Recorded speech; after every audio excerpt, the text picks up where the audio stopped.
Carcere di San Pio X. Ma riavvolgiamo un attimo il nastro. Un po' di tempo fa ci eravamo lasciati così. Tutto parte dalla polizia di Catania.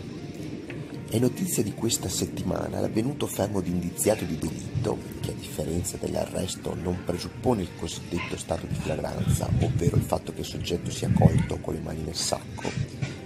Il fermo appunto di 28 persone che sarebbero riconducibili alla cosiddetta mafia nigeriana, coinvolta nel traffico di droga e sfruttamento della prostituzione.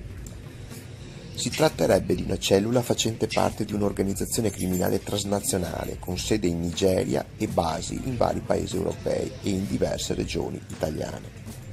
L'indagine è partita dal maggio 2019 su impulso delle dichiarazioni rilasciate da un collaboratore di giustizia.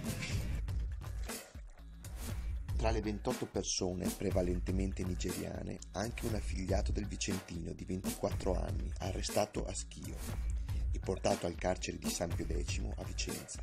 Sarebbe lui il referente vicentino della base veneta del sodalizio criminale.